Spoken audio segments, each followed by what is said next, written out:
Ini mana? Nah,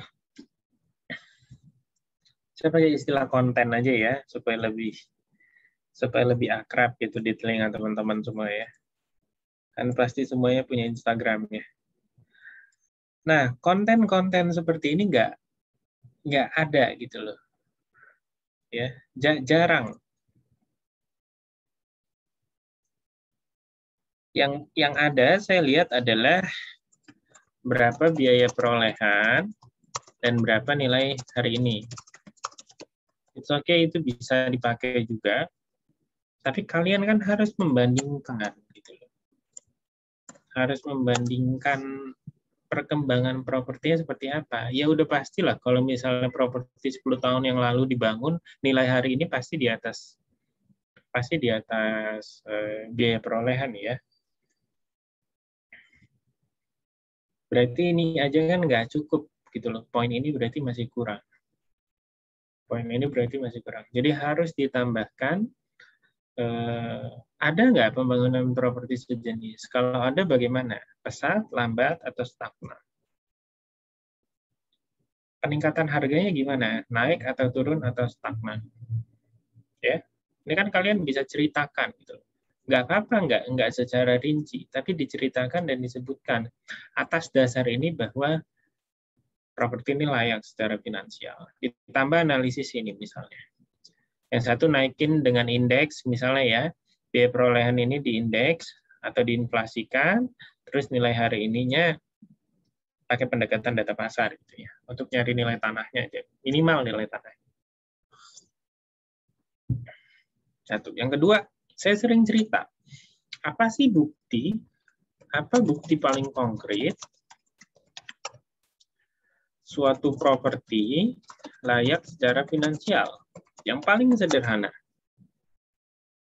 Saya pernah sampaikan. Coba, Bani masih ingat nggak?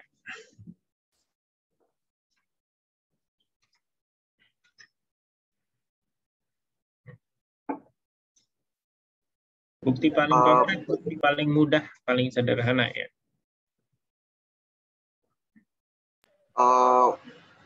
Ini peruntukan ini nggak Pak? Peruntukan yang ada di sekitar rumah itu atau tempat tinggal itu? Belum tepat. Coba Diana mungkin.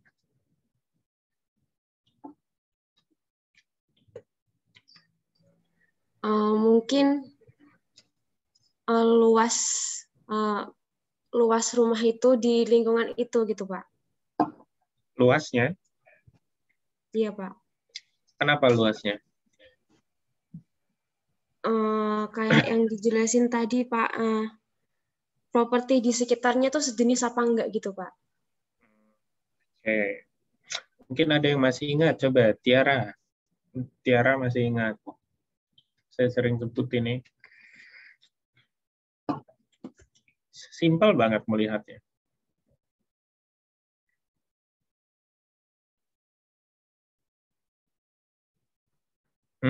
Bisa menghasilkan pendapatan itu bukan Pak? Oke. Jadi properti disebut layak secara finansial ya. Dengan cara yang paling sederhana adalah nilai properti as improved lebih besar dari nilai properti as vacant. Ingat nggak saya pernah ngomong begini? Coba, kepala kelas, ketua kelas. Iya, Pak. Ingat saya pernah ngomong begini ya? Pernah, Pak, pas penjelasan, Pak. Ya, di awal-awal. Apa buktinya, Pak? Buktinya adalah, misalnya ya,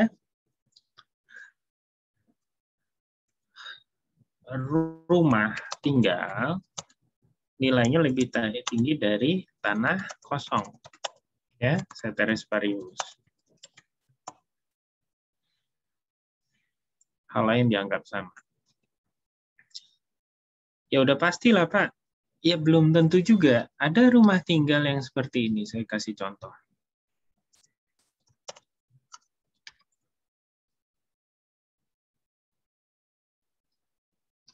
Rumah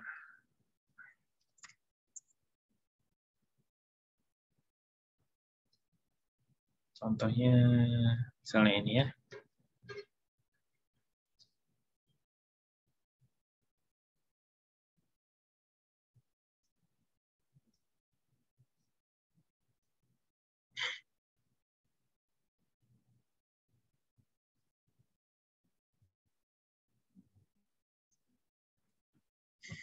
Ini kelihatan ya.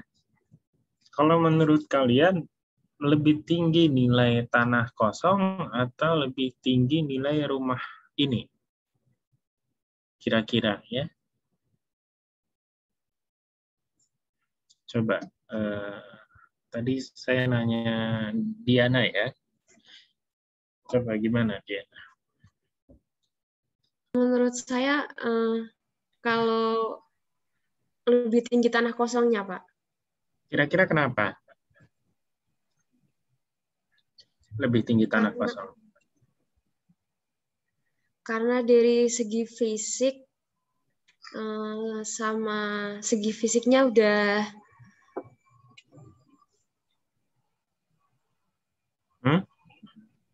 dari segi fisik udah nggak layak itu, Pak.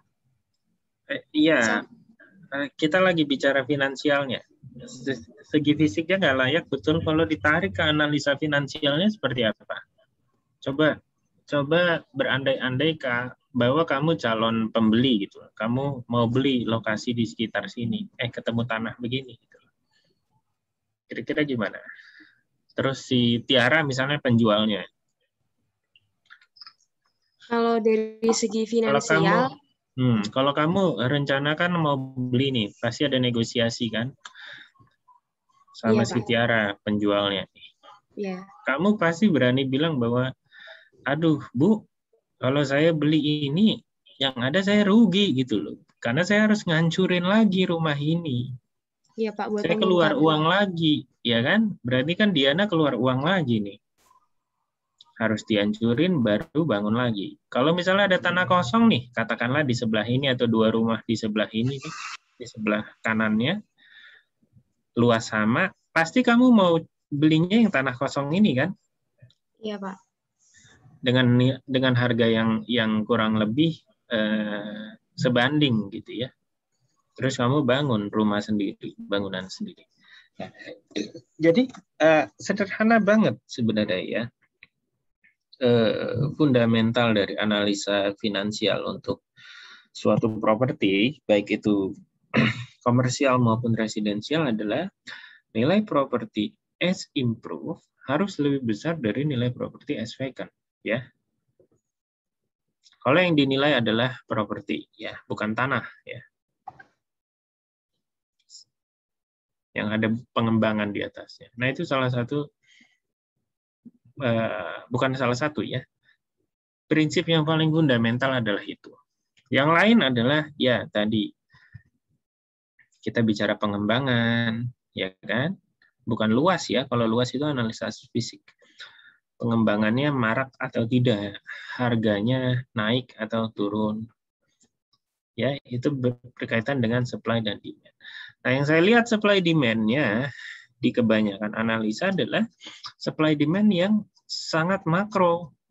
Jumlah penduduk, terus dibandingkan dengan apa ini misalnya? PDRB, sektor real estate, begitu ya. Untuk penilaian properti residensial itu nggak bisa tercermin sama sekali. Gitu. Saya berkali-kali bicara bahwa meskipun ya rumah kalian misalnya tidak di komplek tapi ada di permukiman, sehingga agak sulit begitu mengetahui berapa sih real demand sama real supply-nya, tapi kan itu bisa dilihat ya. Kira-kira ada nggak penjualan properti di sekitar? Kalau ada, bagaimana sih minat pasar terhadap properti yang ditawarkan itu atau yang dijual itu? Kira-kira berapa lama layaknya properti itu terjual? Ya, nah ini yang harus dianalisa sebenarnya. Pak, nggak mungkin dong Pak, orang UTS cuma 2 jam ya. Berapa jam sih UTS? 2 jam, 2,5 jam ya. Saya bisa cerita seperti itu. Nggak apa-apa gitu loh. Ini bukan, saya aja nggak tahu ya aset yang dinilai apa. Teman-teman ini kan bisa totally ngarang sebenarnya. Ya, ngarang dalam tanda kutip gitu loh. Orang nggak ada fotonya. Ya, apa saya tahu luas bangunannya sekian, luas tanahnya sekian. Benar nggak? Aula ya. Senyum-senyum aja. Saya aja Benar, nggak Pak. tahu luas tanahnya berapa, luas bangunannya berapa. Toh tambahin aja, kalian sama-sama ngarang juga kan. Maksud saya ngarang itu dalam arti ini latihan gitu, trial begitu ya. Kira-kira sudah bisa dipahami belum sih analisa HBU ini? Apa benar kamarnya ada 3, misalnya si objeknya si Bani ini. Apa benar sertifikatnya nomor XXX bla bla bla. Apa benar nggak ada IMB? Kan kita sama-sama nggak tahu sebenarnya. Ya toh, tapi bagaimana mengcapture analisa HBU itu di dalam suatu penulisan. Sebenarnya itu ya. Nah, jadi tolong ditambahkan. Tapi nanti kalau jadi penilai beneran jangan bawa-bawa nama saya ya. Kata Pak Hari, nggak apa-apa ngarang aja gitu-gitu. Enggak ya, karena ini kan UTS 2,5 jam cuman ya. Sehingga kalian harus memanfaatkan waktu. Kalau penugasan beneran kan nggak mungkin 2,5 jam. Kalau ada ditugasin 2,5 jam, kliennya minta nilai, suruh ke dukun aja.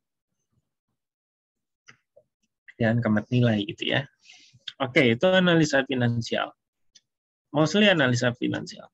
Nah, untuk analisa produktivitas sebenarnya sudah bagus ya. Analisisnya macam-macam nih.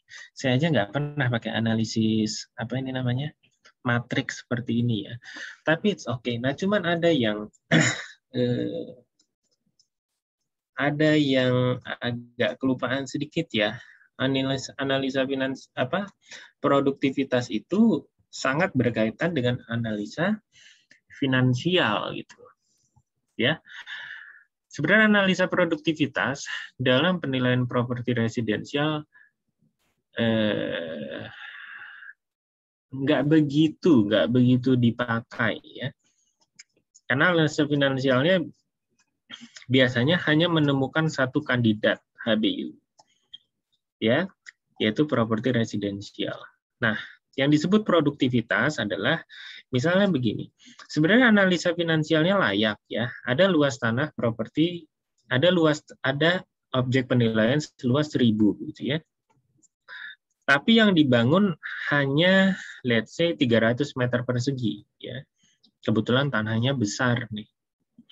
Sebenarnya kalau diukur analisa produktivitasnya dia cukup produktif atau enggak? Anung coba, no. Produktif nggak, no? Gimana tadi, Pak? Maaf, tadi suara terputus. Luas tanah 1.000, yang dibangun hanya 300. Kira-kira produktif nggak? Menurut saya, kalau luas tanahnya 1.000 cuma dibangun 300, kalau untuk rumah tinggal, menurut saya kurang produktif, Pak. Nah, yang disebut kurang produktif itu apa berarti? Pemanfaatan tanahnya itu kurang maksimal. Kurang maksimal ya. Ini misal 1.000.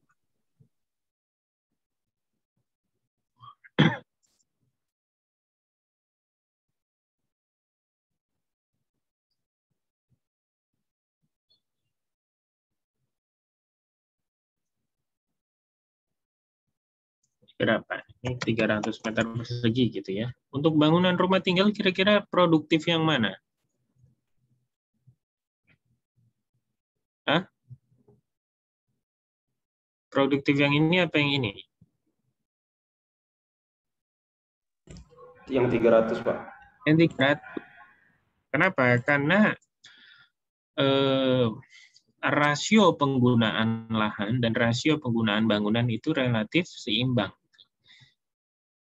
Ya, kalau ini kan misalnya ya hanya 1 kakak yang tinggal di sini kan praktis tim misalnya hanya bangun 300 meter persegi bangunan dan itu udah cukup luas sebenarnya atau 400.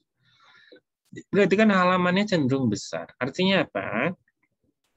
Kalau saya misalnya sebagai developer melihat tanah ini saya bisa bagi ini menjadi 4 atau bagi ini menjadi 5. Jadi saya bisa jual lagi, saya bisa keteng lagi nih tanahnya. Saya bisa mendapatkan keuntungan lagi gitu. Nah, ini yang sebenarnya disebut produktivitas dalam analisa HBI untuk residensial tuh konkretnya ini hanya seperti ini. Nah, jadi saya harap ini bisa tercermin ya dalam analisa produktivitas. Regardless kalian sudah membuat analisa produktivitas yang semacam matriks ini ya. Matriks itu dibuat sebenarnya ya, dan sebenarnya juga nggak bisa dirankingin secara subjektif seperti itu. Itu sebenarnya untuk penilaian commercial property atau analisa HBI untuk commercial property. Misalnya ya,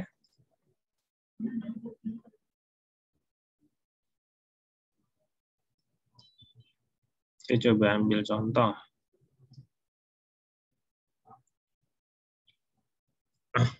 Jenis pengembangan ya, IRR. Sorry kalau belum ngerti betul terkait ini, tapi ini nggak apa-apa ya. Ini sebagai contoh.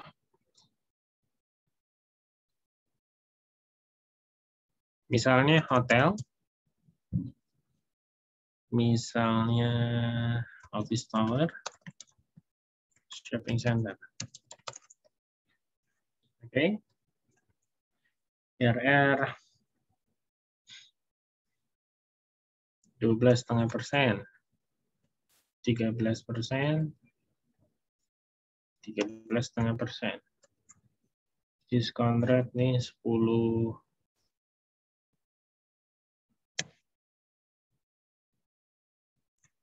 Ya, 12%, 13%.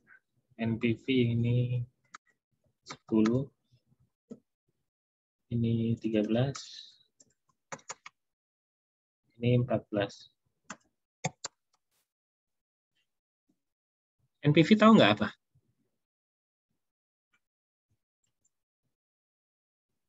NPV ada yang tahu apa? Net present value. Net present value ya. Udah tahu NPV itu apa ya? Net present value itu apa ya? Udah belajar time value of money? Udah, sip. Berarti kurang lebih ngerti lah sedikit ini ya. Nah, kalau kita lihat ya tabel sederhana ini analisa finansial ya. Bukan analisa finansial, ini analisa produktivitas sebenarnya. Yang diambil komponennya dari hasil financial analysis-nya. Nah, kalau kalian lihat ini, mana sih kira-kira yang paling produktif?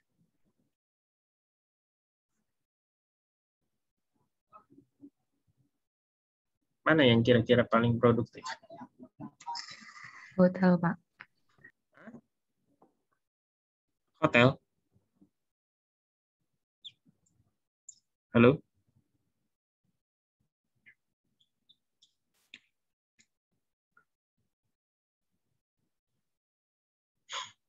Gimana? Yang paling produktif yang mana? Gini dulu, saya mungkin mau tanya dulu ya. Ke Andisia dulu, Andisia. Kalau menurut Andisia, ini layak tidak secara finansial, 3 opsi ini?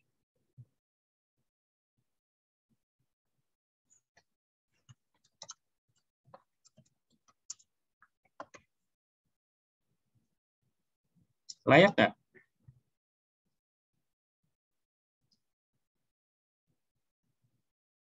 Andisia Awali. Ya Pak, hadir Pak. Ya, layak nggak?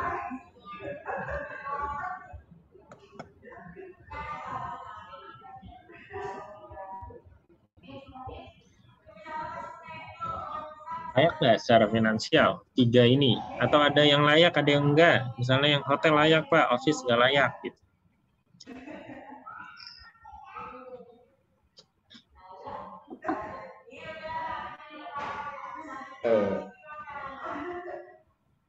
Saya belum bisa menjawabnya Pak. Belum bisa menjawab. Ya Pak. Terus kemarin apa yang dipelajarin di time value of money?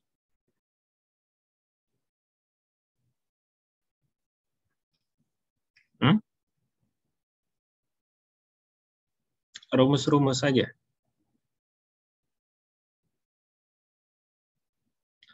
Coba, Agita.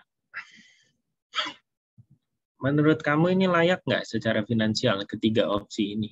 Atau mana yang layak, mana yang enggak? Atau tiga-tiganya layak, atau tiga-tiganya tidak layak?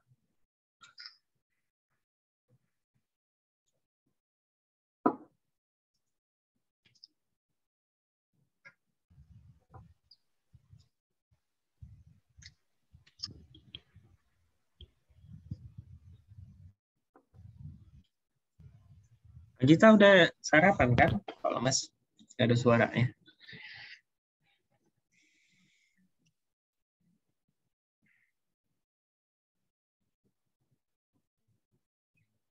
Halo?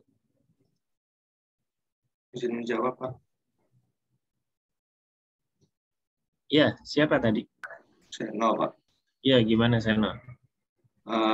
Kalau yang pengetahuan saya, Pak, kalau misalkan IRR-nya lebih besar daripada discount rate, nah itu berarti sudah bagus, Pak. Terus habis itu untuk NPV-nya juga di situ udah di atas 0. Jadi Pak, menurut saya ketiganya sudah layak secara finansial.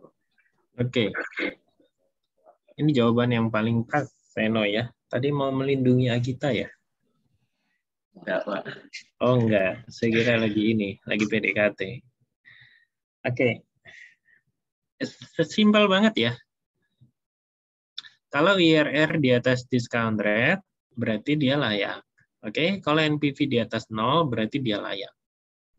Ya, ada dua lagi sebenarnya. Ada yang namanya profitability index. Kalau dia di atas 1, dia bagus, dia layak. Ada yang namanya payback period. Makin cepat payback periodnya, jangka waktu pengembalian modalnya ya, itu juga semakin bagus. Ya, jadi ada 4 dalam feasibility analysis atau financial analysis, ada 4 indikator. Ya, cuman itu lebih dalam nanti kita bahas di commercial property. Nah, kalau dilihat dari ini ya, melanjutkan Seno tadi, menurut dia semuanya layak. Ya, tapi mana yang paling bagus? HBU kan milih salah satu ya, highest and best use. Milih salah satu. Nah, kalau disuruh milih nih, ada 3 kandidat misalnya. Coba Anissa deh. Anissa ini ada 3 nih kandidat cowok ya. Ada 3 yang naksir. Mana yang dipilih nih? Apa hotel, apa office, atau shopping center? Hotel, Pak. Kenapa? Karena selisih antara IRR dan diskon rate-nya lebih tinggi. Tapi NPV-nya paling kecil.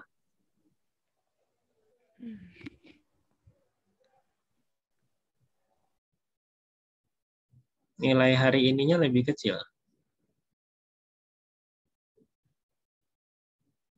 Tetap hotel.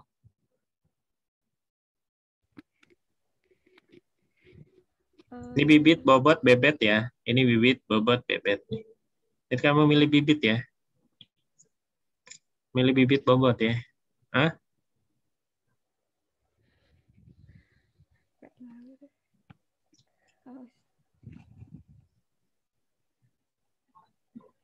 Oke, kalau guru gimana? Di antara 3 ini, pilihannya ada 3 cewek nih naksir kamu. Pilih yang mana, Ruh? Bibit, bobot, atau bebet ya? Milih yang shopping center, Pak. Soalnya NPV-nya paling besar. NPV-nya paling besar. Berarti Ya. apa sih kalau NPV-nya paling besar itu? Maknanya apa? Net present value ya. Jadi nilai saat ininya lebih tinggi daripada Nilai saat ininya lebih tinggi. Ya. Ini adalah indikator yang paling proven ya, yang paling terpercaya, yang paling proven yang digunakan dalam analisa finansial. Khususnya HBU. Jadi kalau misalnya bertemu dengan kasus seperti ini, yang harus dilihat pertama kali dan yang paling prinsipil adalah net present value-nya, ya. Sisanya ini hanyalah pendukung sebenarnya. Karena semuanya nanti tercermin di dalam sini. Ya, semuanya tercermin. Nanti dalam analisa discounted cash flow kita lebih banyak mengeksplorasi ya. Karena NPV ini juga sama menggunakan discount rate juga. Sedangkan IRR itu yang paling sederhana rumusnya ya. Tapi NPV inilah yang paling mencerminkan nilai bersihnya ya. Jadi semakin besar NPV berarti semakin bagus. Oke, kalau ini yang penting sudah di atas discount rate udah lulus. Tapi yang paling tinggi apa ya? Yang paling tinggi makomnya gitu ya adalah NPV, net present value. Nah, ini adalah analisa produktivitas ya. Padahal sebelumnya di sini ini sebenarnya ada beberapa opsi lagi. Misalnya apartemen. Terus apa lagi ya?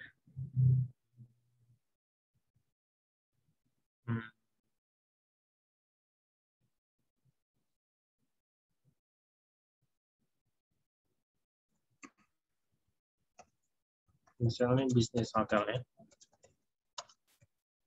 Ini resort hotel.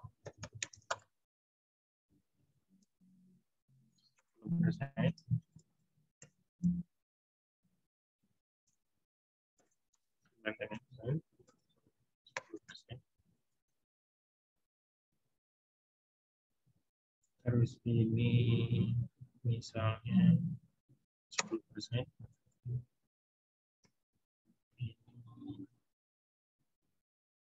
11%.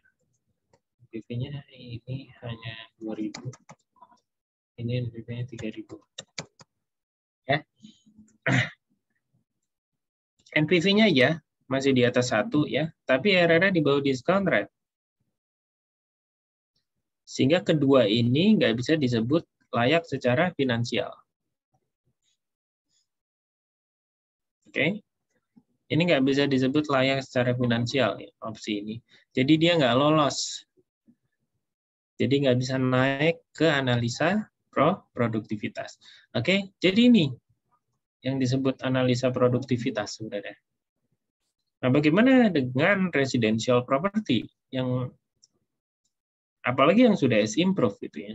Kalian nilai adalah rumah tinggal. Ya otomatis analisa produktivitasnya sudah nggak ke arah ini lagi, tapi kepada ini. Ya, karena ini infrared analysis ya, bukan fundamental analysis. Kalau ini sebenarnya fundamental analysis. Ketika yang kita kaji atau yang kita nilai adalah tanah kosong, kafling komersial misalnya. Sehingga kalian diharuskan ya, dituntut untuk melakukan HBU yang cukup mendalam, cukup fundamental, sehingga dibuat analisa pengembangannya satu-satu ya. Ini asumsinya secara legal dan fisik sudah lulus.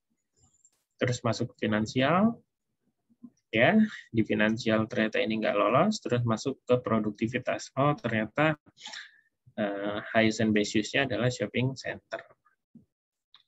Oke, sampai sini ada yang mau ditanya? Cukup jelas, cukup mudah dipahami ya. Pak, izin bertanya Pak. Ya. Terkait tanah yang di bawah tadi Pak, yang tadi dibangun 300 itu luas aslinya kan 1.000 Pak. Terus yang ingin saya tanyakan, kalau misalnya memang KDP-nya segitu gimana Pak? Apakah memang masih produktif atau tidak Pak? KDB-nya segitu kemana? Misalnya KDP-nya 50% Pak. Jadi itu kan artinya karena yang dibangun sama tanah yang kosong kan sebanding Pak, 50%. KDB-nya berapa? 50% Pak. 50%. Terus berarti yang tanah 1.000 dia bisa dibangun 500 ya. Ya. Tanah 300 bisa dibangun 150 ya.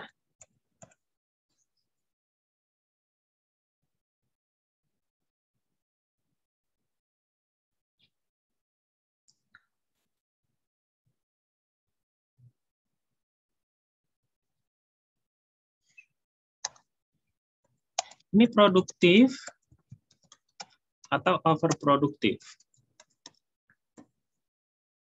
under. Ini produktif atau underproduktif? 150 meter persegi ini sudah sangat cukup untuk dibangun rumah tinggal ya, yang bisa menampung 4-5 orang dalam satu kakak. Nah, tapi 500 meter persegi ini kita harus lihat, apa dia benar bangun 500 meter persegi. Kalau ternyata yang dibangun hanya misalnya 200 meter persegi, ya, kesimpulannya adalah aset ini underproduktif ya, atau kurang produktif. Tapi jangan bilang nggak HBU karena harus dibangun 500 meter persegi. Nah, ini yang banyak teman-teman keliru mengcapture analisa produktivitas ya. Sebenarnya ini masuknya di analisa fisik kalau saya lihat ya. Kebanyakan di analisa fisik nih. Misalnya tanahnya 1000 KDB 50% yang boleh dibangun 500 meter persegi ya. Di analisa fisik nih, misalnya yang dibangun hanya 200 meter persegi, ada yang bilang ini nggak HBU. Ngerti maksud saya ya?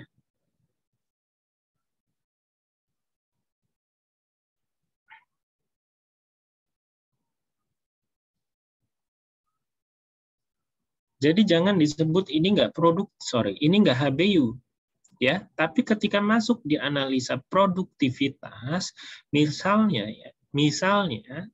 yang dibangun hanya 200 meter persegi, berarti tanah 1000 meter perseginya ini yang tidak produktif, bukan bangunan yang nggak produktif.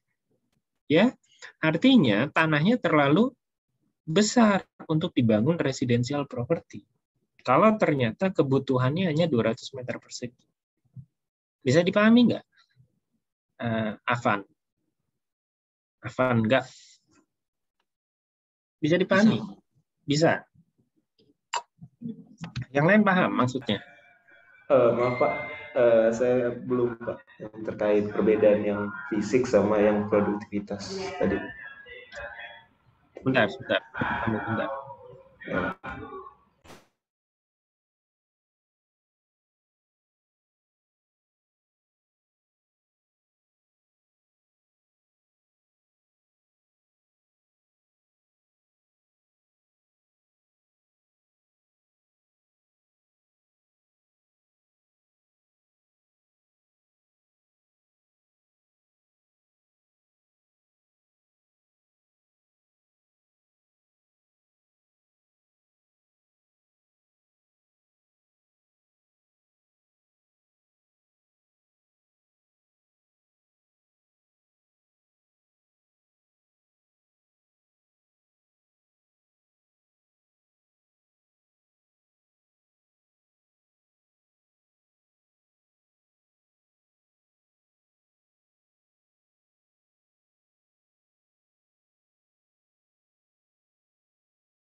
Ya, Anissa Sekar. Kalau Anda ketemu tanah luas 1000 dan tanah luas 300 ya. Misalnya di sini ditawarkan dengan harga jual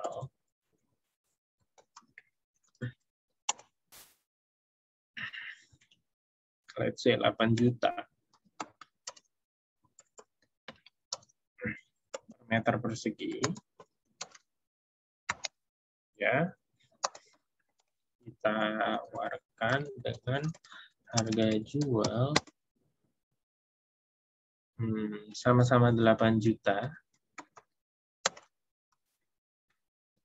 Kebetulan kamu tertarik sama tanah luas 1000 ini. Ya. Bagaimana responmu terhadap penjual? Misalnya kamu seorang pembeli. Kamu mau beli yang 1000, karena yang ada di bayanganmu adalah kamu mau ngembangin lagi nih, jadi kafling-kafling kecil misalnya. Atau kamu kebetulan kakaknya ada 3, semuanya mau diboyong. Bagaimana responmu? Coba, si Anissa.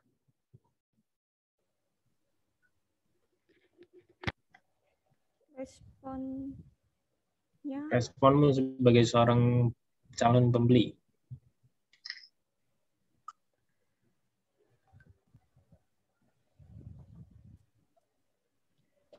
Kan dengan harga yang sama 8 juta itu kan lebih milih tanah yang 1000 meter itu kan, Pak.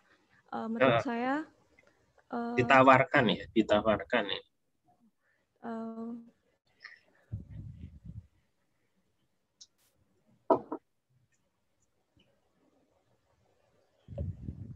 Gimana?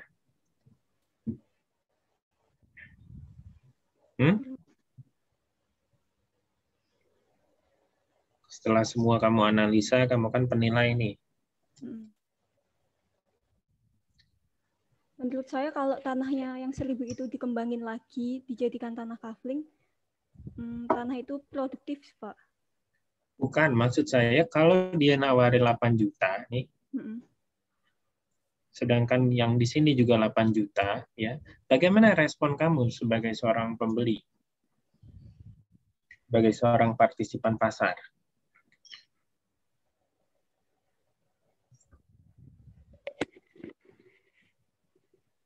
Gimana? Oke, saya mau coba ke Abdillah. Kalau Abdillah gimana? Menurut saya itu, kalau saya sebagai pembeli ya Pak ya, kalau dia yang sama tetapi luasnya yang beda, tadi kan Bapak sebutin apa? Kalau butuh apa, yang pembeli itu mempunyai 3 kakak kan Pak?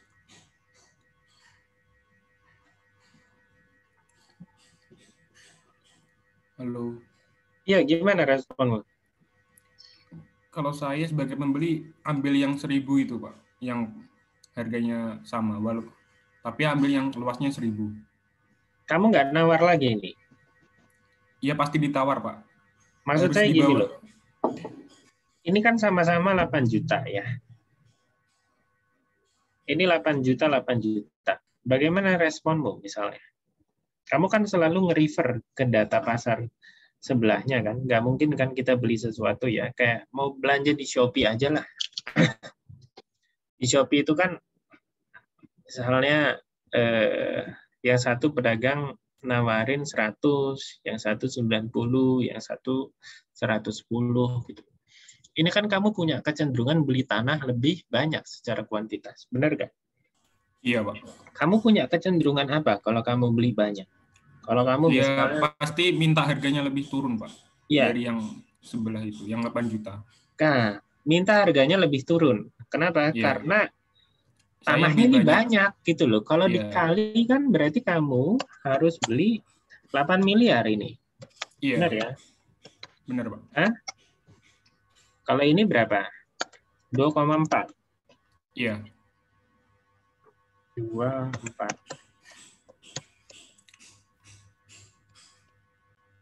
Kamu mau dihargain 8 juta juga misalnya? Iya. Ini fix deh. Kurang lah. Ya, kebesaran, Pak. Karena kan saya beli lebih luas. Lebih luas. Berarti punya kecenderungan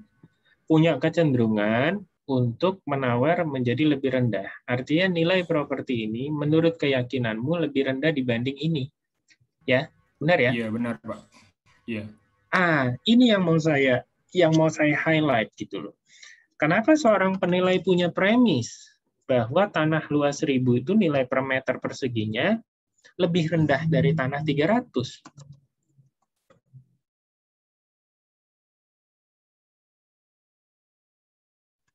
Karena nanti kalian akan mengimplementasikan ini adjustment. Misalnya ketemu data pasar luasnya 1000, objeknya 500. Gitu ya. Yang harus di-adjust yang mana sih gitu. Apakah luas tanah 500 itu lebih tinggi dari 1000 atau luas tanah 1000 itu lebih tinggi dari 500? Selain bukti pasar, kalian ternyata sudah melakukan yang namanya analisis apa tadi, Arya? Iya, Pak. Analisis apa Iya. ini? Iya, apa membandingkan harganya, Pak? Ya, analisa apa ini namanya? Produktivitas. Iya, Pak.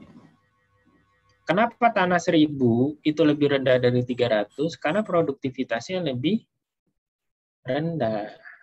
Ya, dia dijualnya akan lebih susah. Ya kan? Kenapa? Apa banyak orang yang mau beli tanah 1000 untuk rumah tinggal? Partisipan pasarnya juga lebih sedikit. Nah, ini fundamentalnya ya. Jadi saya mau teman-teman itu bisa paham ya alur berpikirnya dari analisa HBU sampai ke implementasi nanti di kertas kerja gitu. Karena semuanya berkaitan ya. Jadi yang pertama refer ke pasar, yang kedua setelah di refer dianalisis produktivitasnya. Kalau tanah yang lebih kecil untuk properti residensial ini cenderung lebih produktif dibandingkan tanah yang lebih besar. Mana buktinya? Ini buktinya. Ya kan? Sehingga tercermin di dalam nilai nanti. Oke, sampai sini ada yang mau dibahas?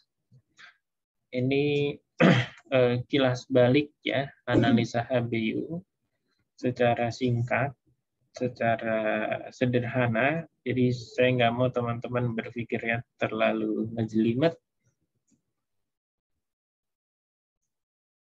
Jadi yang simpel-simpel aja. Oke? Ada lagi yang mau ditanya terkait dengan analisa HBU overall ya, kaitannya dengan UTS kemarin.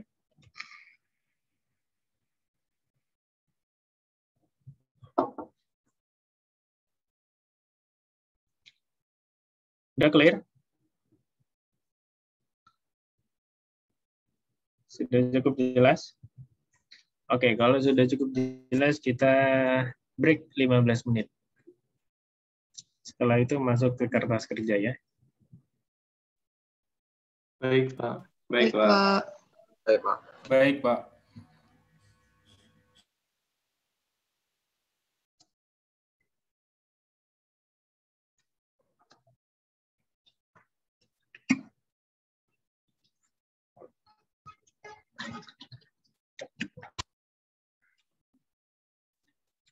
Saya itu habis cuti lama. Banyak urusan kantor. Agak tersendat juga nih.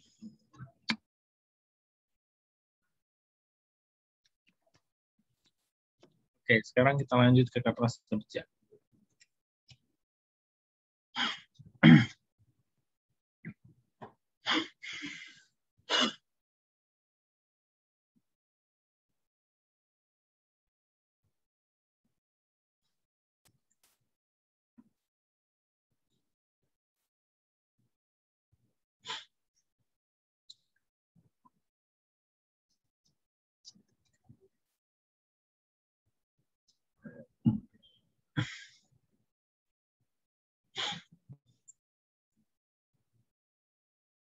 Saya sebenarnya agak bingung ya, mau ngasih contoh yang mana untuk kalian. Karena kalau saya lihat kertas kerjanya dari DJKN agak berbeda dengan kertas kerja yang sering kita pakai. Tapi nggak ada masalah sih sebenarnya dengan kertas kerja ya. Yang penting kalian bisa paham gitu. Saya coba ambil contoh dulu ya. Kerja saya yang mudah dipahami.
Oke. Zoom-nya mana? Sudah kelihatan ya? Sudah, Pak. Sudah, Pak. Nggak bisa diklik ini. Oke.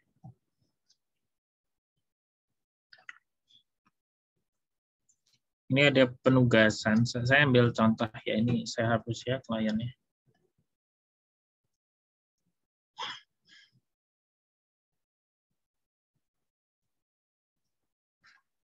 Oke.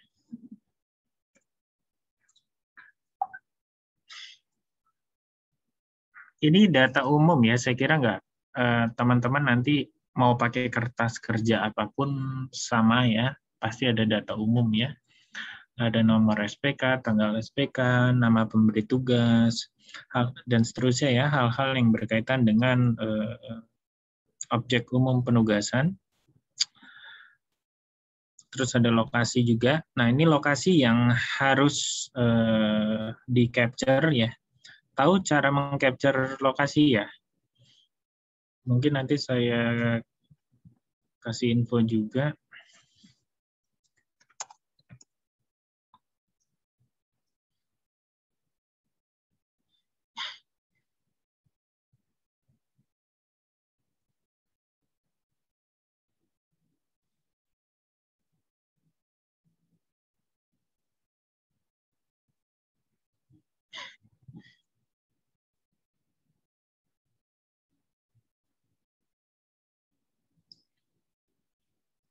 Teman-teman tahu cara meng-capture lokasi dalam Google Maps ya? Jadi ini adalah lokasinya nih. Jadi tinggal copy yang ada di alamat website ini, terus di-copy ke kertas kerja. Ya.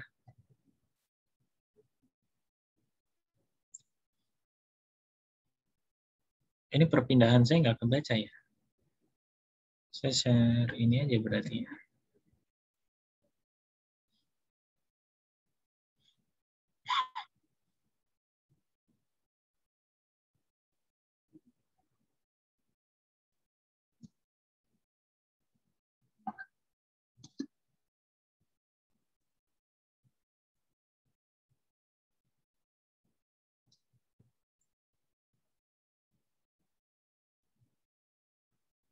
Kalau ini udah kelihatan ya?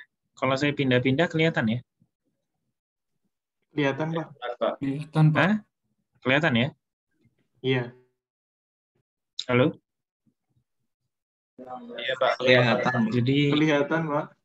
untuk bisa meng-capture lokasi, kalian tinggal capture ini, terus di-copy aja ke sini misalnya.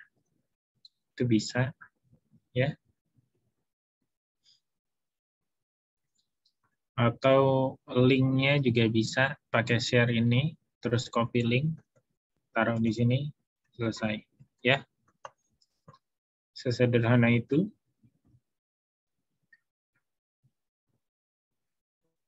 Oke, sekarang kita masuk lagi ke Excel-nya ya. Yang pertama harus ditulis adalah masalah legalitas ya.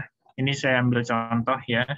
Jenis legalitasnya apa? Nomornya, kelurahan, surat ukur, luas rencana jalan kalau ada, terus luas yang diperhitungkan, tanggal terbit, tanggal berakhir, ini kalau SHGB, nama pemegang hak. Nih, saya ganti aja PT XXX ya. Terus nomor IMB kalau ada, tanggal IMB, luas bangunannya, terus PBB,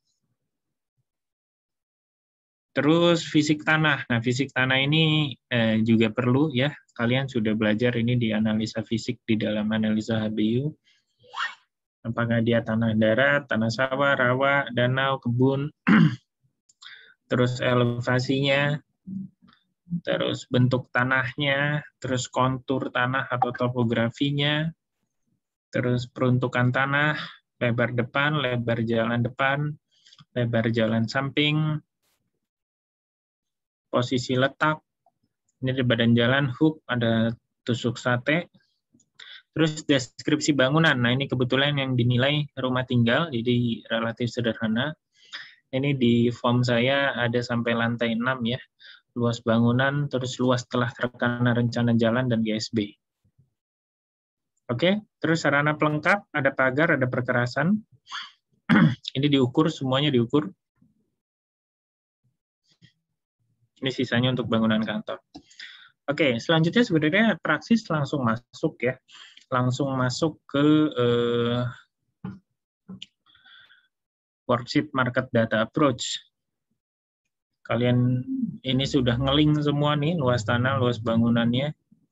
Ini juga udah ngeling. Ini diisi kalau ini semuanya ngeling. Saya rasa nanti pakai kertas kerjanya DJKN juga akan sama ya. Nah, sebenarnya di sini mulai masuk ke implementasi kertas kerja. Di sini paling tidak kita menggunakan 3 data, walaupun di dalam worksheet ini tersedia sampai 4 comparable, atau bisa ditambahkan juga menjadi 5, tapi minimal menggunakan 3 data. Nah, ini adalah objek penilaian yang kita nilai waktu itu. Nah, ini adalah data pembandingnya. Ya, jangan lupa dititikkan juga koordinatnya. Sudah tahu ya cara nitikin koordinat, teman-teman? Sudah tahu ya? Apa perlu diajarin lagi nih? Putri Zakia udah tahu cara menitikan koordinat? Saya belum tahu, Pak. Hah? Belum tahu, Pak, caranya. Ngomong dong kalau belum tahu. Oke, kalau belum tahu, misalnya ya, kita search. Mana tadi? Ini ya. Tinggal dicari ya di Google, di copy.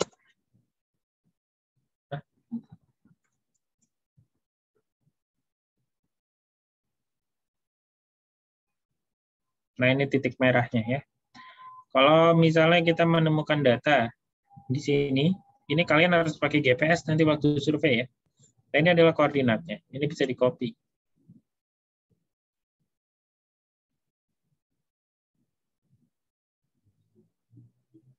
Di sini bisa di-copy, di sini bisa di-copy. Ya, tinggal di-copy, masukin di sini misalnya kertas kerjanya.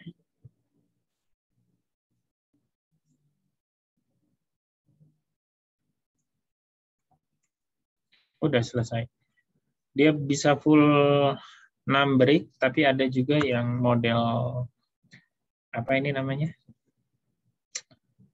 Yang ada sort, ada is-nya ya. Tapi bisa juga full number. Ini ada istilahnya dalam istilah geografi, tapi saya lupa istilahnya ya. Terserah mau pakai yang mana saja, yang penting bisa dicari di Google Maps atau aplikasi pemetaan lainnya seperti GIS, QuickBird, dan seterusnya. Cukup sederhana ya. Misalnya rumahnya Putri ada di mana? Ini di Minang ya, Minangkabau ya. Putri rumahnya di mana? Saya di Makassar, Pak. Oh, Makassar ya. Di mana? Jalan apa gitu misalnya? Jalan Batuaraya 10. Jalan Batua. Hah? Batu Buah. Batua, Pak. BATUA. Batuah Raya. Enggak pakai H, Pak. Batuaraya. Nih ya. Ya, Pak. Nomor 10. Batuaraya 10 ya. Batuaraya 10.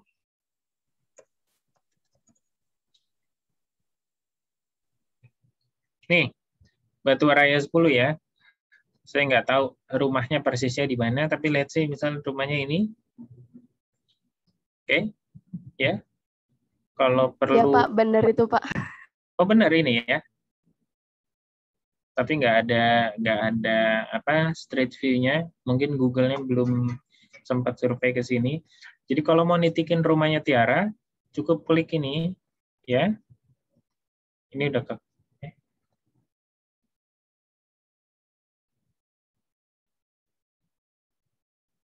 ini ya tadi ya. Ini ya. Ini ya. Ini tinggal di copy, silakan mau pakai model yang ada apa? Derajatnya, southeast-nya atau yang full numberic juga bisa. Misalnya ini terus kita copy ke kertas kerja sini. Sudah selesai.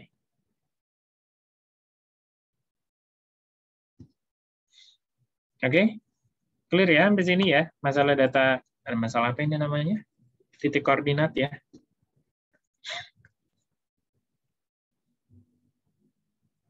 Kalau di Google pakai handphone juga bisa, kalian tinggal pencet poin aja di sini, terus di labeling itu juga sama, ya.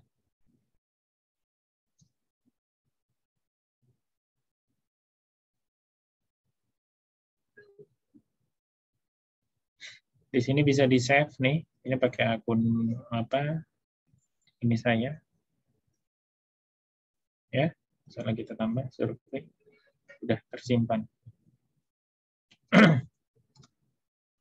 Kalau mau pakai Google Earth juga bisa.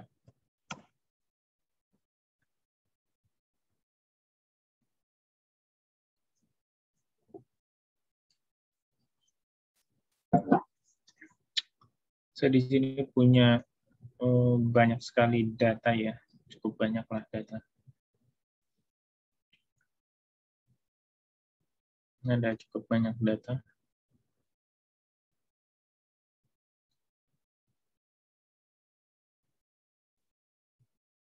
Saya biasanya membuat kayak gini ya. Misalnya ini objek penilaian, data 1, 2, 3. Ya. Dan ini harus di-capture nanti untuk dimasukkan di dalam laporan penilaian maupun di dalam kertas kerja. Misalnya ini ya.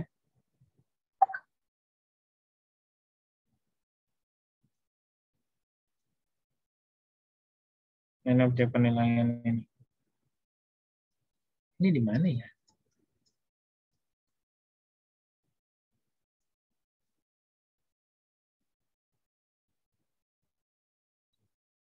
Oh, ini di Semarang.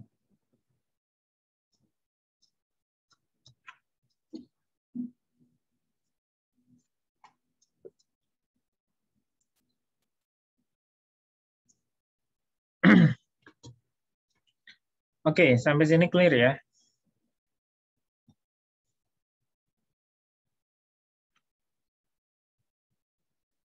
Sebentar, saya angkat telepon bentar.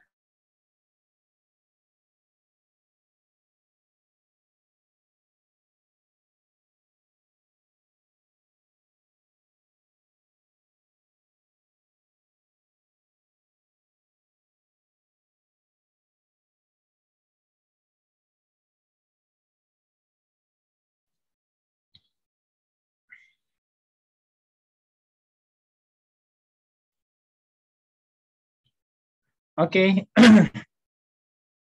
Setelah itu kita masukin ya nomor telepon pembandingnya, karena ini untuk bukti bahwa kalian memang mencari data yang benar.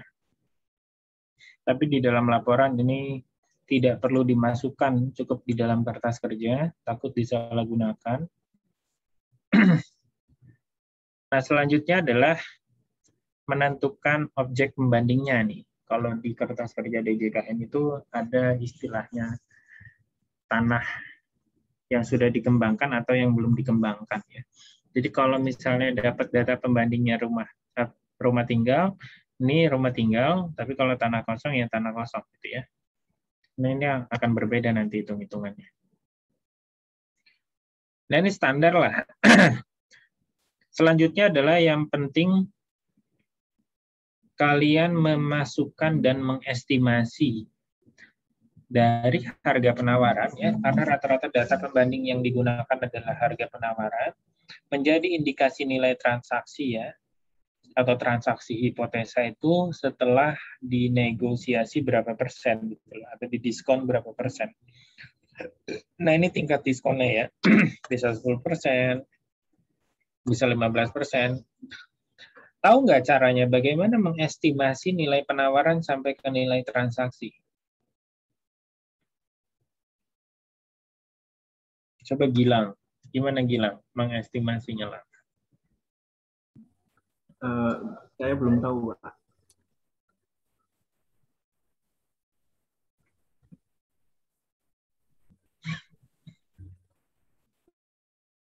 Belum tahu? Belum, Pak. Oke. Caranya adalah melakukan konfirmasi ya dengan penjual. Pak, kira-kira tanahnya ini netnya berapa? Jadi kalian harus act like real buyer. Ya. Bukan berpura-pura tapi act like. Bukan pretend to ya, tapi act like. Jadi beneran menjadi calon buyer, walaupun pada akhirnya target yang dituju itu adalah untuk mengetahui netnya di berapa, kisaran. Itu pertama. Nah, yang kedua adalah melihat dia dijual secara langsung atau dijual secara tidak langsung. Apa tuh?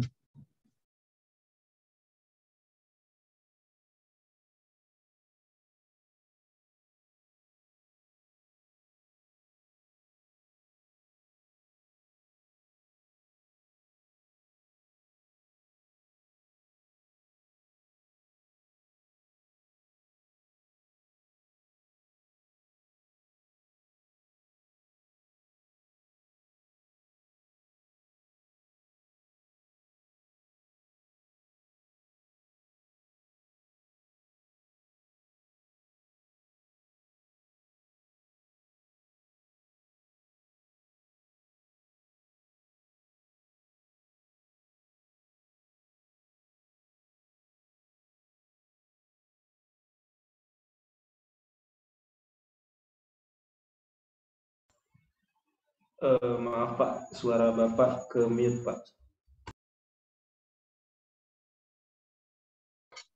Ya, memang saya mute tadi.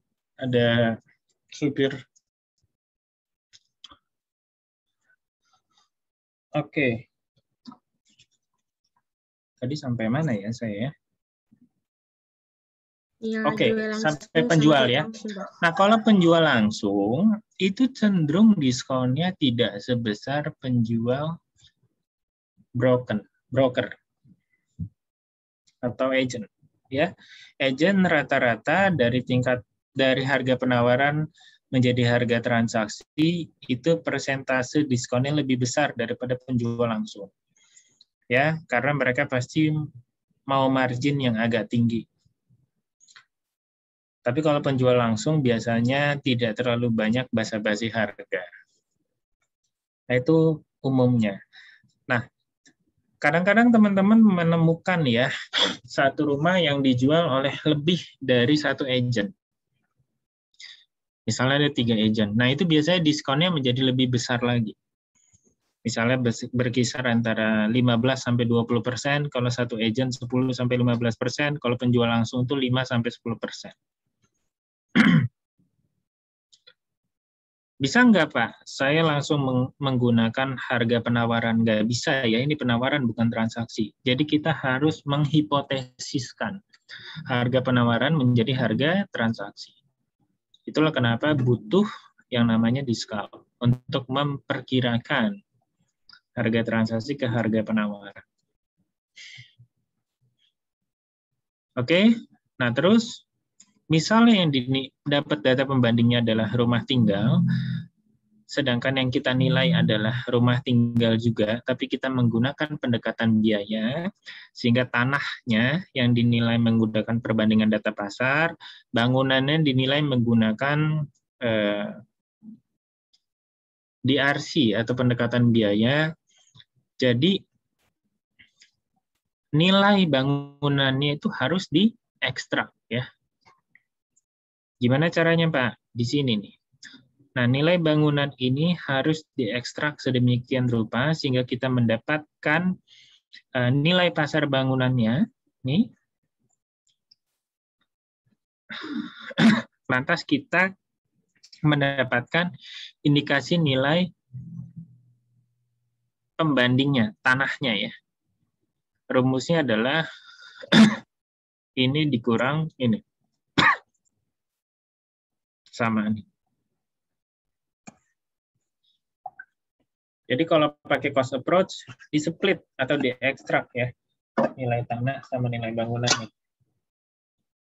Tapi kalau yang dinilai hanya tanah, berarti bisa langsung dibandingkan.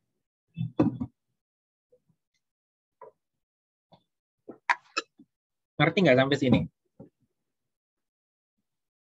Maaf Pak, yang terakhir tadi agak kurang Pak. Jadi misalnya yang dinilai adalah rumah tinggal, ya, untuk mendapatkan nilai tanah, kalian menggunakan teknik perbandingan data pasar. Paham ya? Teknik perbandingan data pasar. Untuk menilai bangunannya, kalian menggunakan teknik depreciated replacement cost. Ya, dua teknik ini masuk di dalam satu pendekatan, yaitu pendekatan apa? Pendekatan apa? Bilang.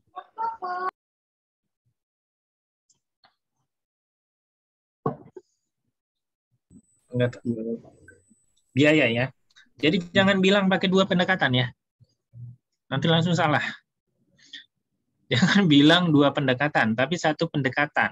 Untuk tanahnya menggunakan teknik perbandingan data pasar, untuk bangunannya menggunakan teknik depreciated replacement cost. Atau metode sebenarnya bukan teknik. Metode depreciated replacement cost.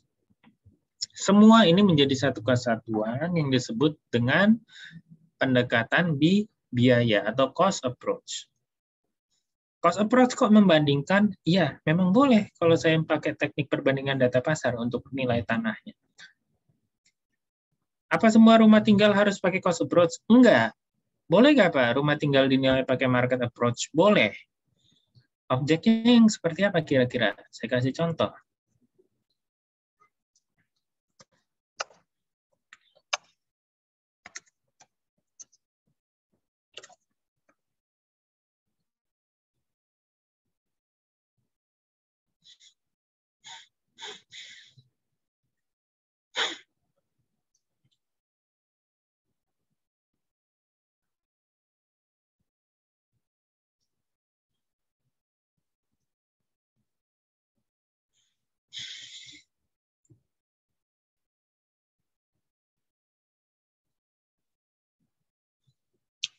Kelihatan nggak? Kelihatan ya? Kelihatan Pak. Kelihatan, Pak. Misalnya ini si Afifah ya. Afifah ini diminta menilai rumah di sini. Nih, yang saya kursorin. Ya. Ini objek penilaian kamu. Oke? Terus kamu dapat data pembanding di sini, sama di sini. Ini yang dinilai. Ya. Susah juga saya ininya ya. Saya save aja deh. Biar enak. Saya biar gampang pakai misalnya di sini ya, saya tambah satu slide baru blank.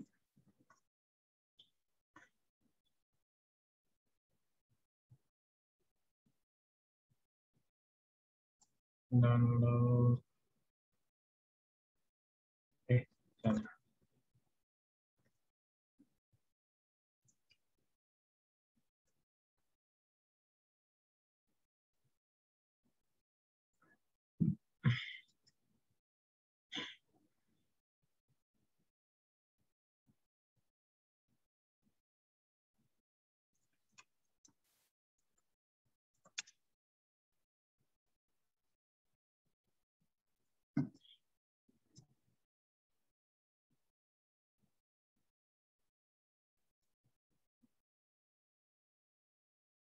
Ini objek. Data 1. Data 2.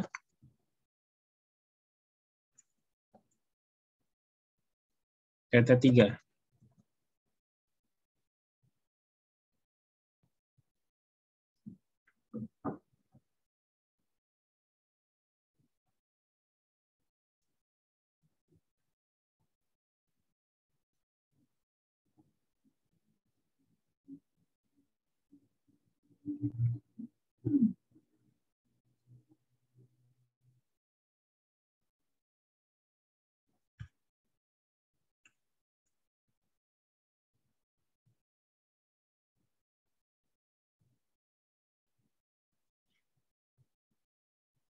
Kelihatan nggak?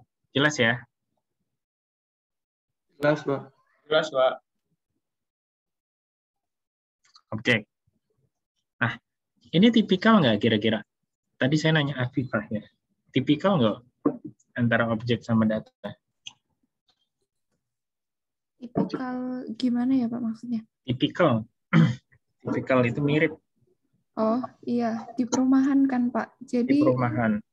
mestinya sama. Sama. Mestinya sama ya. Iya. Bisa nggak menggunakan data perbandingan data pasar? Pendekatan data pasar. Langsung dikomparasi gitu. Bisa. Bisa ya, nggak ada masalah sama sekali. Jadi nggak usah pakai cost approach. Tapi kalau yang dinilai misalnya, tadi rumah Tiara. Rumah Tiara tadi mana contohnya?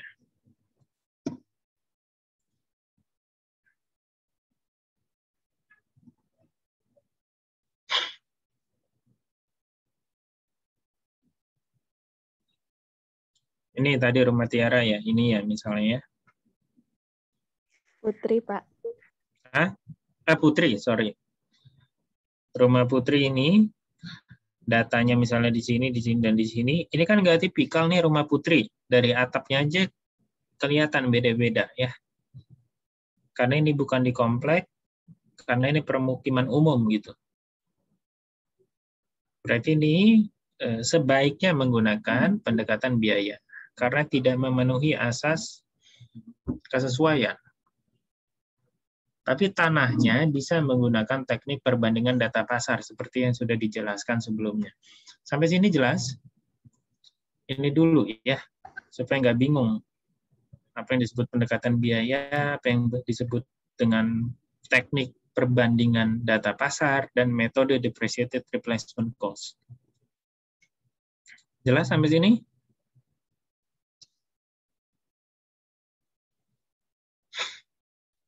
Jelas sampai sini? Jelas, Pak. Jelas ya? Jelas, Pak. Tadi masuk sampai ke indikasi nilai ya. Ingat ya, kalau yang dinilai adalah rumah seperti ini, yang tidak sebanding dengan data pembandingnya, maka menggunakan pendekatan biaya. Ya, tapi untuk menilai tanahnya, kalian membutuhkan teknik perbandingan data pasar. Untuk menilai bangunannya, kalian membutuhkan menggunakan metode depreciated replacement cost atau DRC. Di sini jelaskan. Oke. Pertama kita nyari nilai tanahnya dulu, nilai tanahnya. Nah, inilah yang akan ada yang namanya adjustment atau penyesuaian. Oke, pertama kalau di tempat saya itu kita perlu tahu indikasi nilai properti sebelum di adjustment. Ya, kalau bisa di sini ada analisa standar deviasinya. Tapi kalau kita lihat di sini angkanya sudah sebanding nih. Nah, sekarang saya mau coba ajak teman-teman berpikir ya. Sebenarnya ini luasnya agak terlalu luas dibandingkan objek kita, tapi masih bisa digunakan. Misalnya ya, di sini saya tulis 10 miliar gitu ya. Nah, terlalu ekstrim lah. Teman-teman lihat ya, per meter persegi berdasarkan luas tanah ya, ini bersih ya. Bangunannya sudah dikurangkan. 16 juta, sedangkan data 1 dan data 3-nya sekitar hampir 12 juta. Kalian menemukan sesuatu yang aneh nggak? Coba Adit, menemukan sesuatu yang aneh nggak?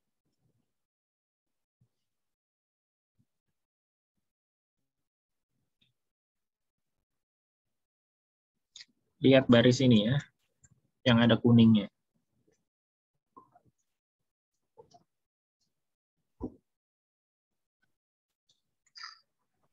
Menurut yang ini ya Pak ya, yang nilai per meter luas tanahnya itu ya Pak? Ya.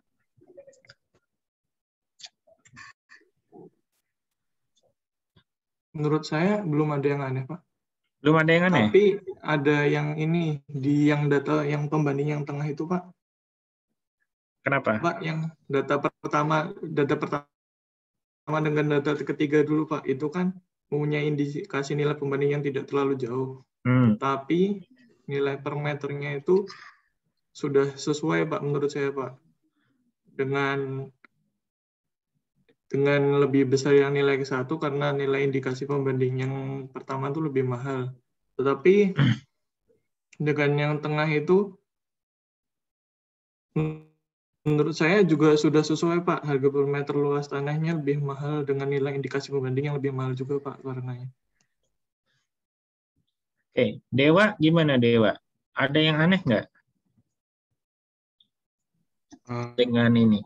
Menurut saya Pak, seperti yang tadi Bapak katakan,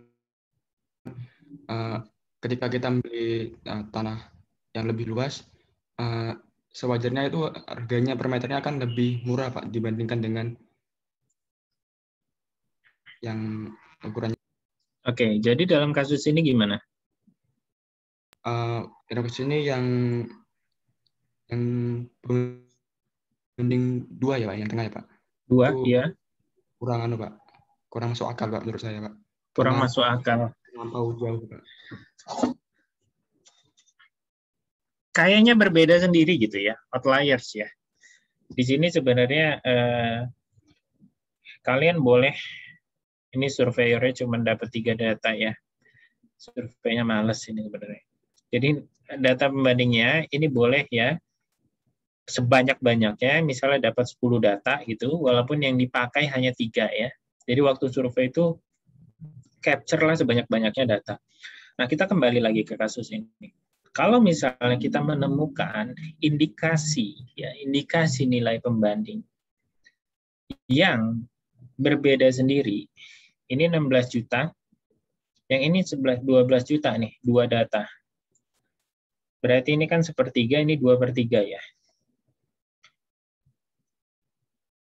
Agar tidak digunakan. Kenapa? Karena data ini outliers. Sebenarnya sebaiknya kita membandingkan dengan data-data lain. Jangan hanya 3 ya, misalnya 5 gitu. Di bagian sini nih, harusnya nih. Cuman nih kebetulan surveyornya nggak meng-attach data pembanding tambahan. Kalau dia outliers dan kita menemukan indikasi bahwa ini angkanya ketinggian atau terlalu rendah, maka sebaiknya data-data yang outliers seperti ini untuk disingkirkan dan diganti dengan data yang lebih comparable. Ingat, prinsip perbandingan data pasar itu adalah kesesuaian. Baik kesesuaian fisik maupun kesesuaian harga. Ya, kesesuaian fisik dan kesesuaian harga. Kalau ya dia menjual 9 miliar dengan indikasi per meter 16.200.000, berarti ada kecenderungan apa? Aula. Kecenderungannya apa nih orang yang jual rumah ini? Boleh nggak dia nawarin gini? Ya boleh-boleh aja, hak dia yang punya tanah kan. Tapi dia punya kecenderungan gimana? Ingat nggak salah satu syarat nilai pasar itu apa? Willing seller ya, sama willing buyer. Kira-kira kalau orang jual tanah di lokasi yang mirip, yang sama, teman-temannya itu jualan 12 jutaan ya semeter, dia jualan 16 juta, kira-kira dia ini gimana sih perilakunya? Kita ini dokter, kita ini penilai apa psikolog sih Pak? Kok sampai perilaku juga dianalisis? Ya ini bagian dari analisis perbandingan data pasar. Gimana? Nggak ada yang mau beli Pak, mending beli yang tempat lain. Kalau itu kan dari sudut mata buyer, kalau kacamata seller gimana?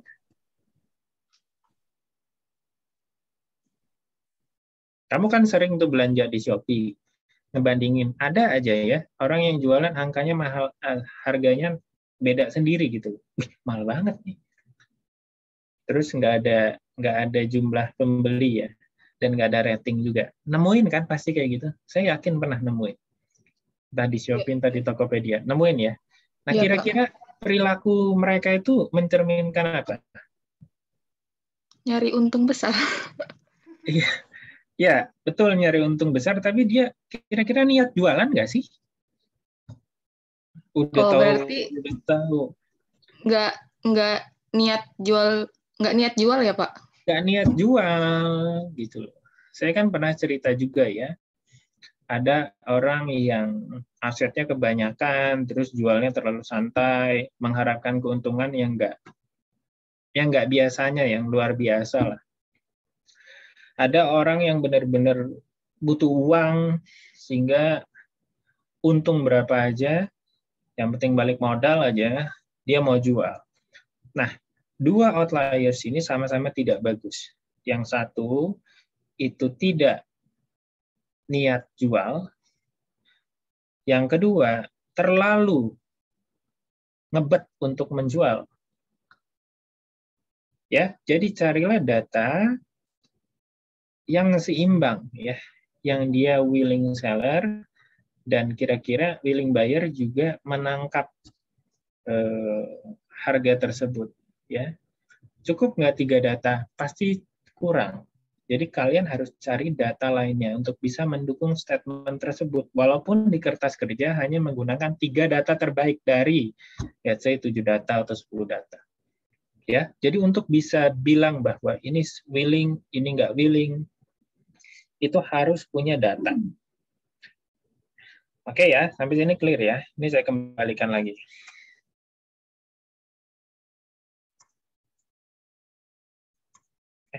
Udah ya. Nah ini balik lagi ya. Ini masih seimbang nih datanya. Oke, jadi kalau menemukan data yang seperti itu, agar diganti atau dibuang datanya. Oke, yang pertama adalah penyesuaian transaksi.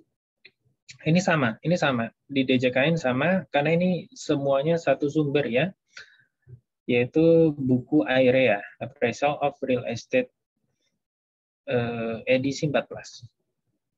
Sekarang sudah keluar edisi 15-nya. Hak atas properti yang dialihkan, pertama ya. Kita lihat nih, yang dinilai apa haknya, HGB. Oh, yang menjadi data pembanding apa, SHM. Kira-kira lebih bagus SHM atau HGB misalnya. Atau kita anggap sama, sebenarnya kurang lebih sama Pak. Bedanya SHM itu untuk perorangan, HGB itu untuk entitas bisnis ya, atau badan hukum. Atau menurut saya harusnya SHM lebih tinggi Pak. Oke, kalau menurut teman-teman lebih tinggi dan didukung oleh data-data yang tersedia, kita melakukan adjustment. Berapa adjustmentnya Pak? Ya nggak banyak lah, 2,5% misalnya, selisih dari BPATB yang biasa diaplikasikan untuk SHM dan HGB. Oke. Kalau objeknya lebih bagus, kalau datanya lebih bagus dan objeknya lebih jelek, pembandingnya plus apa minus? Itu dulu. Kita belum bicara berapa plus berapa minusnya.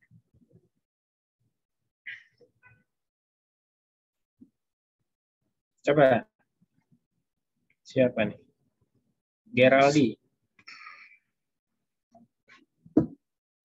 Kalau objeknya lebih jelek dan datanya lebih bagus, di plus atau di minus? Ini asumsi HGB lebih rendah ya stratanya dari SHM.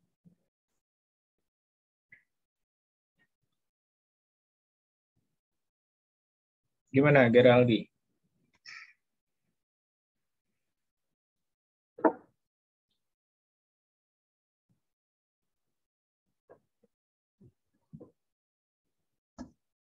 Bingung? Pugu, coba Pugu.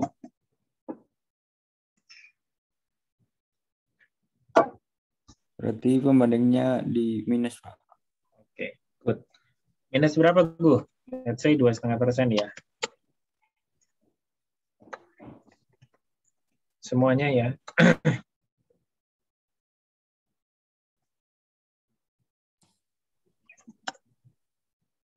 Oke. Syarat pembiayaan, asumsinya semuanya tunai ya. Karena ini kan masih penawaran ya, kecuali transaksi. Kondisi penjualan sama, semua sudah tercermin di dalam diskon ya. Pengeluaran yang dilakukan setelah pembelian juga nggak ada, karena siap huni semua, asumsinya misalnya. Kondisi pasar.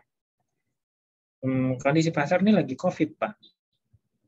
Saya melakukan adjustment karena menurut saya ada faktor eksternal yang belum tercermin di dalam indikasi harga transaksi ini.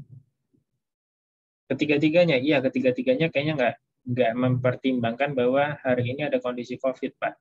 Saya mau memberikan minus ya, karena ini masih dalam keadaan normal. Sepertinya penjual belum mempertimbangkan kondisi COVID. Oke, berapa minusnya? Berdasarkan kajian dari Bank Indonesia atau kajian dari Colliers atau kajian-kajian lainnya, atau berdasarkan hasil survei di lapangan, menurut saya ada penurunan harga jual sebesar minus 5 sampai minus 10%. Oke, jadi berapa yang mau dipakai? Silakan, keyakinan masing-masing teman-teman ya. Kita penilaian ini bukan matematika, jadi jangan terlalu percaya sama angka, tapi jangan juga terlalu percaya sama feeling ya, sama intuisi. Jadi harus dibalance.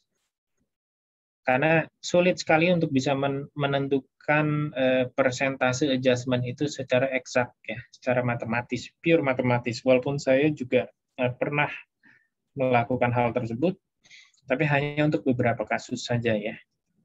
Jadi misalnya, oke, kita sepakat ada penurunan nilai sebesar minus 5%. Yang ini karena tanahnya lebih besar, menurut saya adjustment-nya lebih tinggi lagi. Ini sama kayak yang awal. Boleh. Atau ini mau disamain juga boleh. Asal ada dasarnya. Dasarnya nggak selalu matematis, nggak apa-apa. Oke, penyesuaian transaksi dulu. Ya, belum ke penyesuaian properti atau fisik. Setelah itu penyesuaian properti. Waktu tidak ada ya. Lokasi kalau kita lihat di sini ada penyesuaian nggak kira-kira?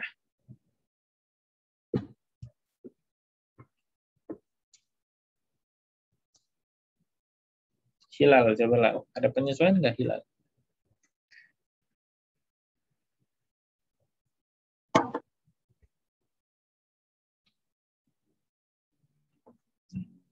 Hilal ada nggak?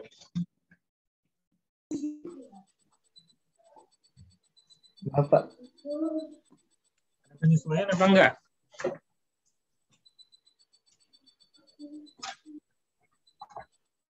Enggak sepertinya, Pak. Hah? Enggak. Apa?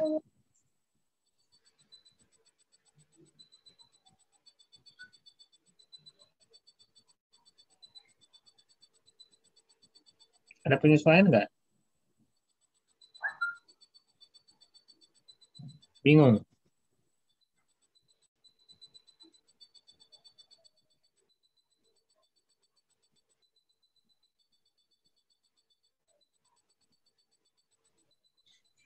Coba Rizka. Mungkin Pak. Hah? Nggak ada penyesuaian, Pak. Kenapa nggak ada? Soalnya masih satu kawasan, aksesibilitasnya cenderung masih sama, Yep. Pak. Nice. Siapa tadi?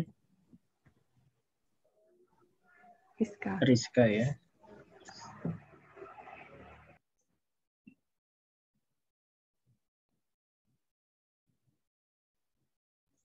Cenderung masih sama ya.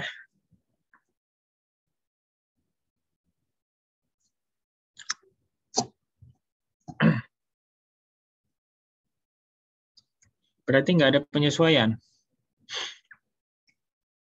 Kalau dilihat lebar jalannya sama, terus juga aksesnya sama, fasilitasnya kurang lebih sama.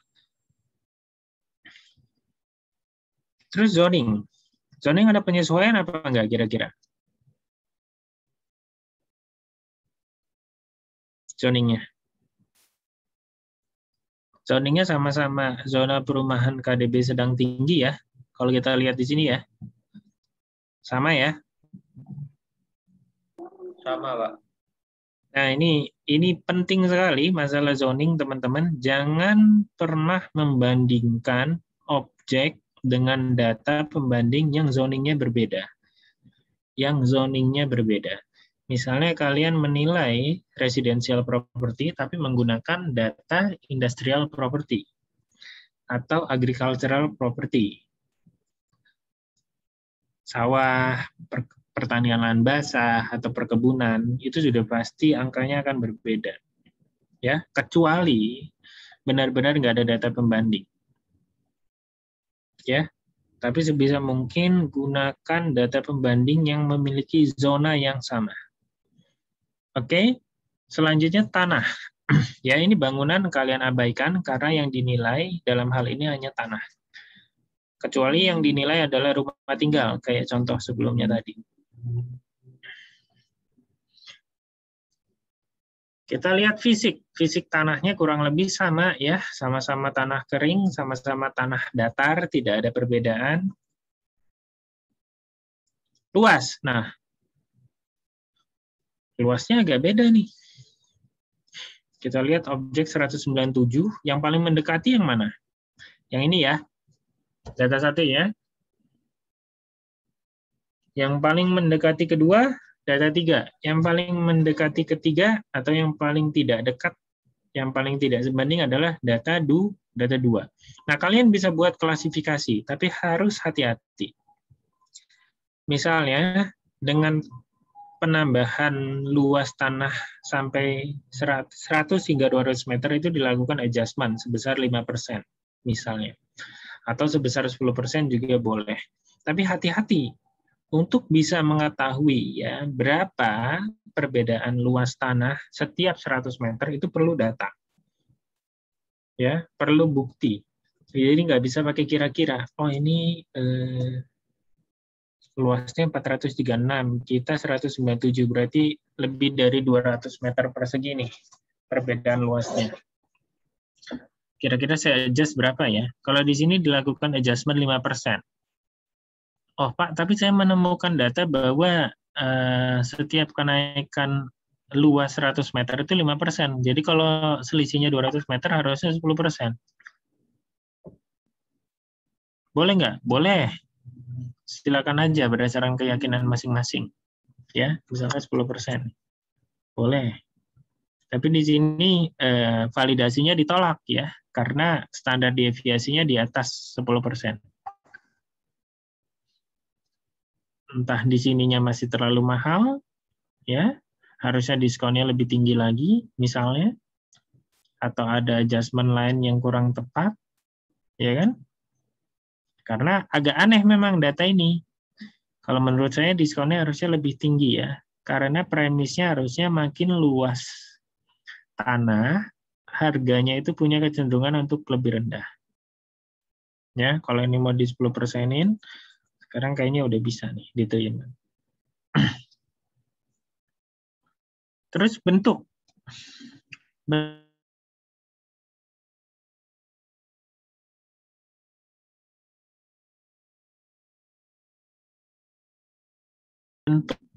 Kalau kita lihat di sini sebenarnya persegi cenderung beraturan ya. Jadi kalian nggak bisa tahu persis sebenarnya bentuk tanah seperti apa, apalagi kalau nanya dengan penjual, apalagi kalau ngukur ya, karena nggak mungkin ya mau beli, mau apa namanya, kan kita ini act like seller ya, bukan real seller sebenarnya. Jadi agak sulit untuk mengetahui bentuknya secara eksak. tapi bisa dilakukan dengan bantuan Google sekarang. Google Maps maupun Google Earth ini kan kelihatan persil tanahnya. Jadi sudah bisa kira-kira sebenarnya bentuk tanahnya mirip atau tidak. Jadi kalau masih persegi, entah itu beraturan atau kurang beraturan, itu mungkin